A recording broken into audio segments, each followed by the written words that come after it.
Good morning, everybody. Thank you for joining me on this new adventure. My name is Brian. I'm your host for this particular channel. And in today's video, we have a PowerPoint presentation for you just describing the new company that I want to create, the objectives I want to have, and just kind of introducing myself to you and going down that route. So without further ado, let's just get right into it. So the new company is called Tennessee Public Safety Group, and the names are going to change a little bit, most likely. However, this still presents the overall idea, even though, like I said, the names might change. And basically, what I wanted to do is remove AMR from the region, and I would take over as the primary EMS agency. And then if other things happen and we have to branch into rescue services, fire services, other forms of customer service or anything like that, we certainly can at that point.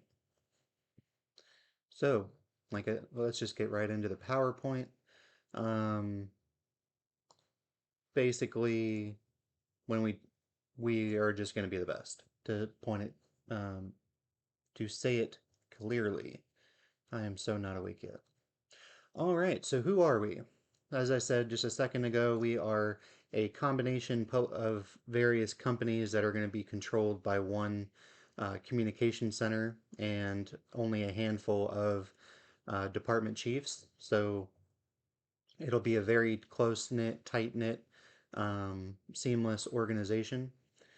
And it'll be composed of the following entities: fire, response, suppression, and mitigation, rescue services, all types, vehicle, high angle, low angle, hazmat, whatever the need be, EMS, emergency medical services, which is the bulk of all the presentation material, not only today but in the future, because EMS is the primary driver, and that's why it's going to be the primary agency to get it up and running at this time. There will be some towing, roadside, and recovery, some vehicle services in there. Pretty much cut and dry what you would expect.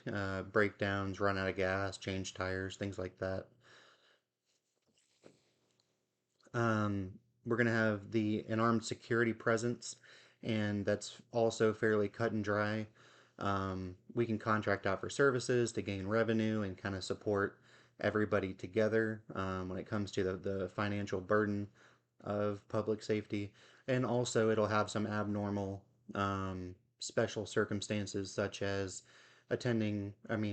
responding with EMS crews on um, overdoses, CPRs, other high acuity calls. The security guys will be cross trained into EMS as well.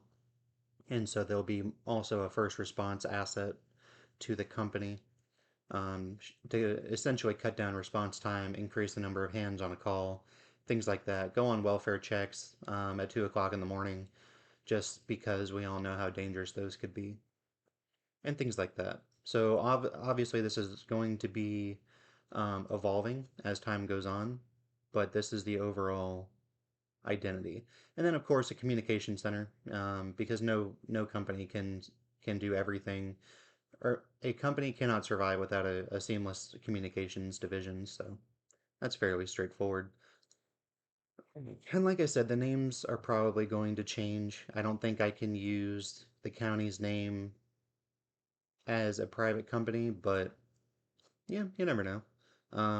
We will reach out to the government and to the city leadership and see if that's possible. If not, we'll change it. That's not a big deal. And of course, if anybody has a better name, email me. As you can see, the email is on your screen. So if you have any ideas or comments, concerns, just send me an email. So why am I doing this? Well, I know it's going to be a massive undertaking, and we're trying to get a grassroots movement going. But this is generally the reason why. And if you're watching the video, unfortunately, we're going to pause on this slide for quite a while. But I used to work for AMR for about 2 years, give or take, and I know firsthand how much of a giant failure they are. Failure is just unacceptable to me. The citizens deserve better. The employees deserve better. I mean, everybody deserves better than AMR, honestly. So, response times are huge. And early in my career, I was with a lot of very well known fire departments, and response times and quality of services were the primary drivers. It was the primary focus of the agency, and I'm going to bring that to my company as well. So we all know short staffing, there's this whole nationwide shortage. Personally, I think it's more or less called national burnout. Um, High call volume, low acuity patients, and just an unbelievable amount of work to do. And there's not nearly enough hands. I know firsthand a lot of EMTs that I used to run with, not only at AMR, but also in the region. You know, they got fed up and with the low pay and long hours, and they went back to work for Wendy's. I mean, or you know, they would go work in the hospitals, or they would go private, and do doctor's appointments for a little while just to kind of reset your mind and take a little break. We all know AMR's management is absolutely horrible. I mean, one supervisor for per shift is is just unacceptable in my opinion. Whenever you need them, they're always 1 hour away and they're always doing paperwork. They're not actually supervising the crews. They're not necessarily interacting with y'all or with us, and I just can't get behind that. Lack of employee career development. AMR, as far as I know, wasn't going to support um, any significant training, any significant methodology for promotions and things. I mean, favoritism runs huge, as everybody already knows. Again, I know I'm preaching to the choir, but I know there's people out here watching this video um, that may not know. So I will try to elaborate a little bit. So forgive me if I'm boring you. Um, as far as I'm concerned, there's absolutely no pride. People that work for AMR don't really want to be known necessarily that they work for AMR. And AMR has a is an acronym for a lot of horrible things. Sorry about that. Throat's getting kind of dry. So there's no pride in the company. There's no morale amongst staff.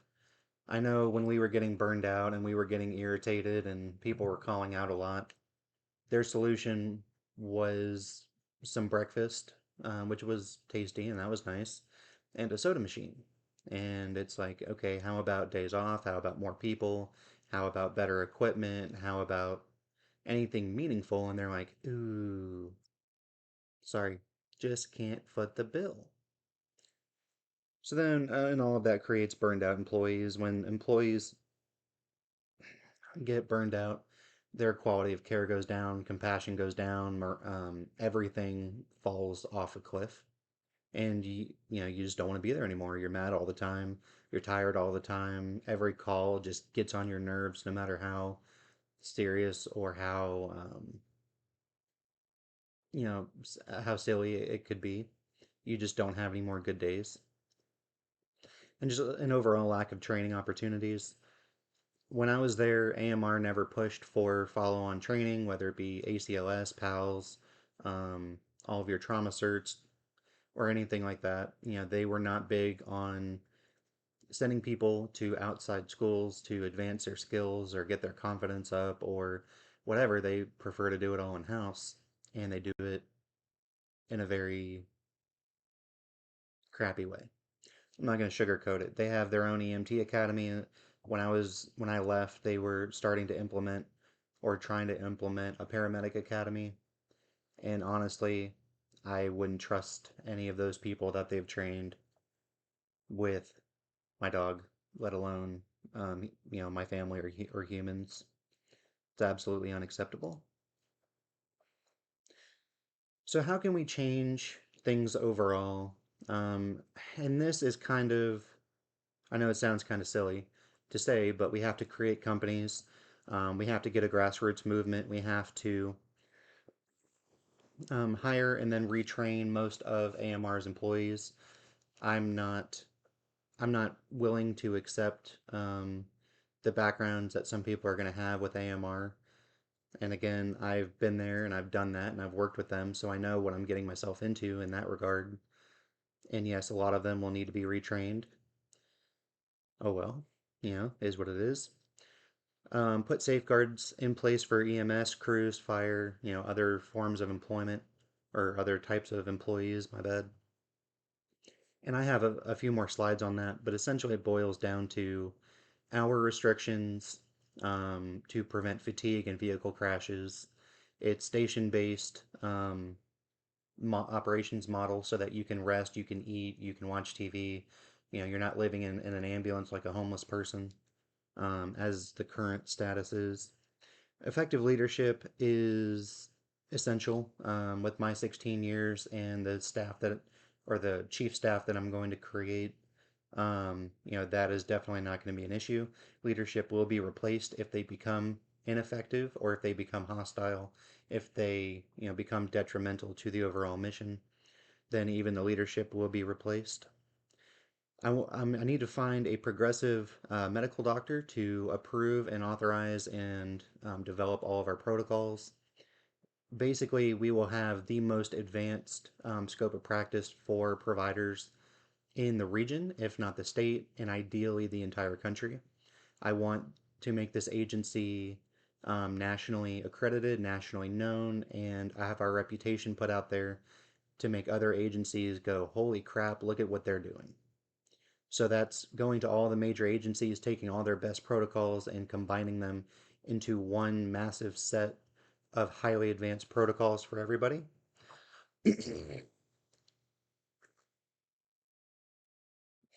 And so this basically translates to EMTs will be providers, paramedics will be essentially mini critical care medics.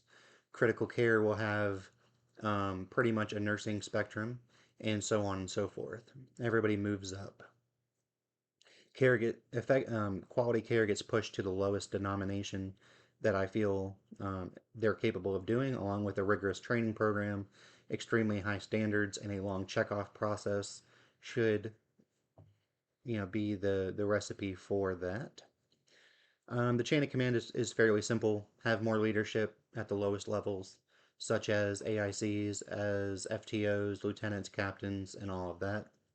On a daily basis, each section of the county will have different levels of officer leadership, so that if you need help on a call, they are available. And of course, grow call volume. I mean, go figure. Call volume is already insane.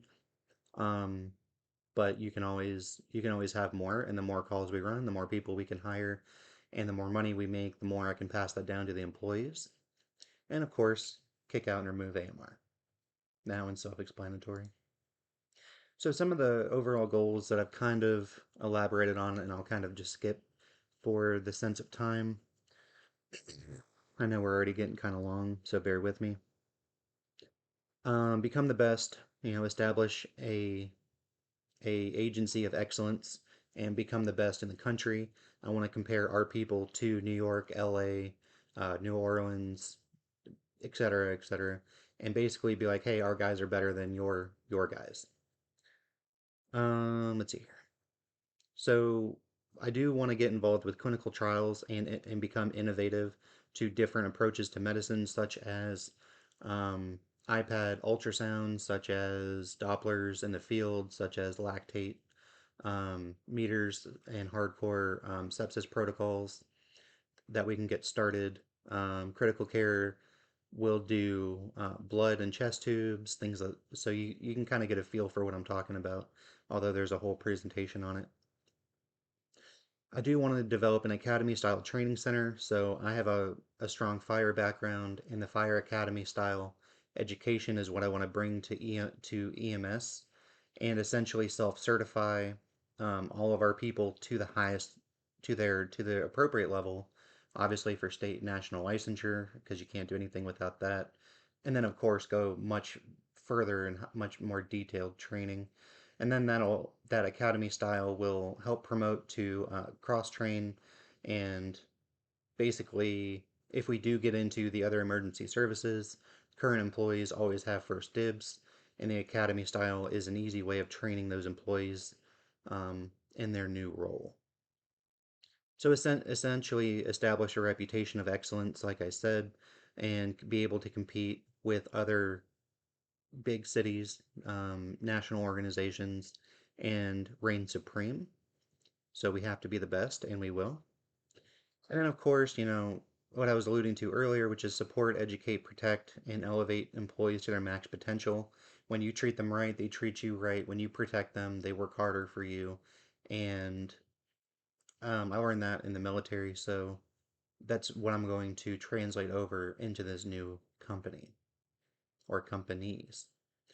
All right, so how can you support us? I'm going to run through this. This is mostly pictures anyway. So let's find out.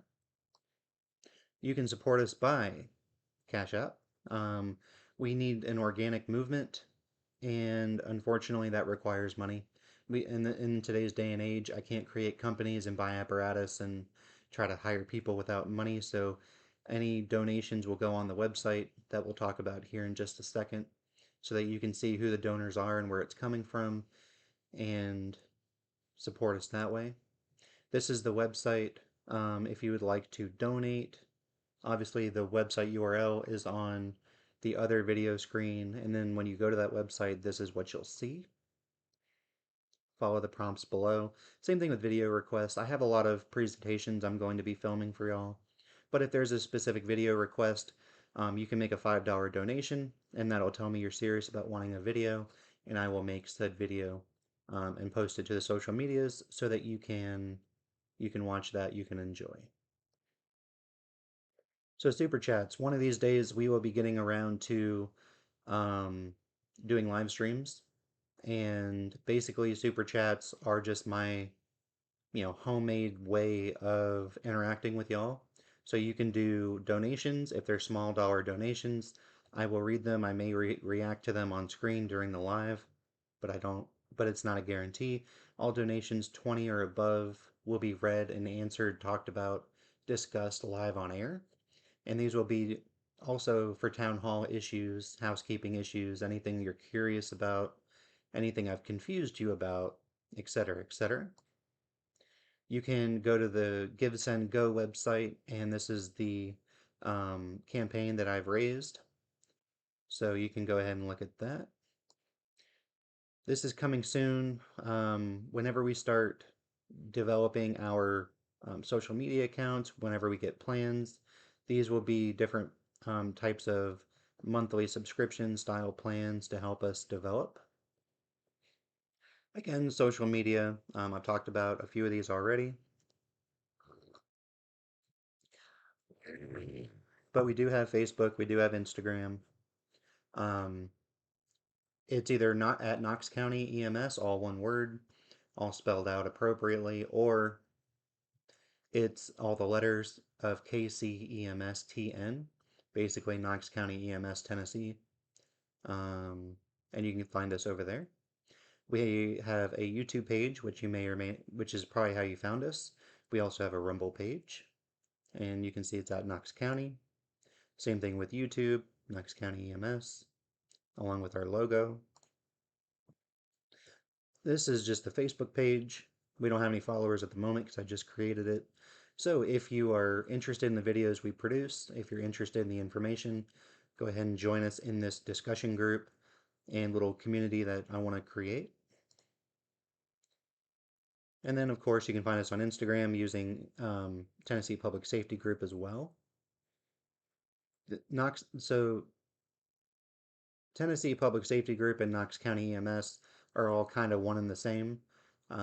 These are just the names that I want to use. Again, names are fluid, but if it does change, we'll do posts on Facebook, Instagram, YouTube, the whole nine, so that y'all can keep following us. Various communications, you can send us an email, video requests, and super chats, all self-explanatory. And honestly, that's kind of it. So I hope that this was a very general overview of what's to come. There are exciting changes in the pipeline. And let me just change screen so that I don't bore you too badly. Um, and I hope this gives you a small insight into what I want to do and how I want to operate.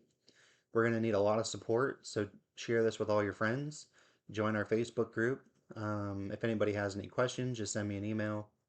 And right now, I think I've got 14 or more uh, videos to do and slides and PowerPoints to go through that'll tell you all about protocols and operational structure, command structure, uniforms, vehicle graphics, the whole nine. So join our channels and just support us in any way you can. Well, that'll be our time for today, and I hope you'll have a safe and happy weekend. I'll see you later.